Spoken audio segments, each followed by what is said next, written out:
Hello guys, আজ আমরা দেখব বাংলা ওয়ার্ডে কিভাবে টেক্সট লিখতে হয় এবং লেখার পর সেটিকে বড় মানে লেখাটির বড় এবং ছোট লেখাটি কিভাবে একটু মোটা করবে, তারপর একটু লেখাটি কীভাবে হিলাবে, লেখার নিচে কীভাবে আন্ডারলাইন দেবে এবং লেখাটি কীভাবে কালার করবে। আজ আমরা সেইটুকুই শিখব প্রথম স্টেপ, ঠিক আছে। দ্বিতীয় স্টেপে তোমাদের শেখাবো আমি কিভাবে লিখতে হয় এবং দুটি ওয়ার্ডকে কীভাবে যুক্ত করতে হয়, দুটি ওয়ার্ড কীভাবে আলাদা করতে হয়, ঠিক আছে। তো চলো আমি আজ তোমাদের এটি দেখিয়ে দিচ্ছি, নেক্সট আমাদের দ্বিতীয় ক্লাসে যাব। তো ভিডিওটি অবশ্যই ভালো লাগলে like, comment and share, subscribe করে দিও। Thank you so much.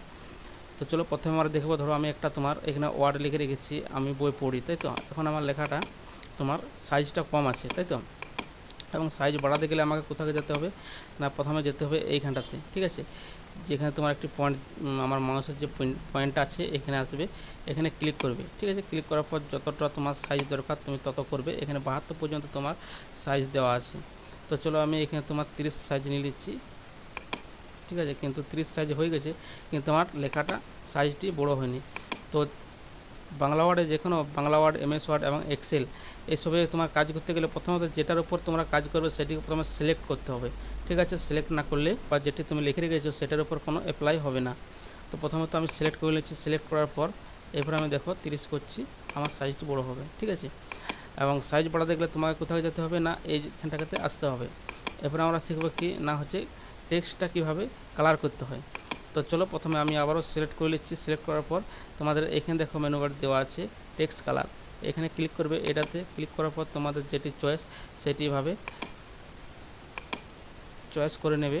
Choice করার পর দিয়ে ওকে করে দেবে, দেখো এখানে কালার হয়ে যাবে, ঠিক আছে। এবার ধরো যদি আমি লেখাটাকে একটু মোটা করতে চাই, তাহলে আমরা কোথাকে যাবো না, আরও সিলেক্ট করতে হবে। সিলেক্ট করার পর আমাদের সামনে বি, ঠিক আছে, এই বিটের উপর ক্লিক করে দেবে, লেখাটা একটু মোটা হবে হচ্ছে। একবার ক্লিক করলে যেমন ছিল নর্মাল, আর আবার ক্লিক করে একটু বড়ো হচ্ছে, তাই তো। এবার ধরো লেখাটি তোমার একটু হেলাতে চাও, ঠিক আছে। তো কী করবে না, এটাভাবে সিলেক্ট করবে। সিলেক্ট করার পর এই যে আয়ের মতো যেটা আছে এটার উপর ক্লিক করবে, দেখো লেখাটা একটু হেলবে, হেলছে, দেখো।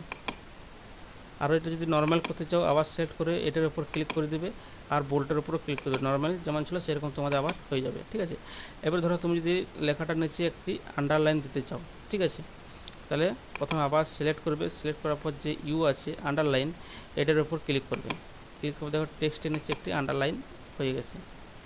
নেক্সট আমরা দেখব না, যে টেক্সটটাকে আমি সেন্টারে আনতে চাই, লেফটে আনতে চাই এবং রাইটে, তাহলে কী করব না, এখন আমার সিলেক্ট করতে হবে। সিলেক্ট করার পর দেখো এখানে 4টি আমার অপশান দেওয়া আছে।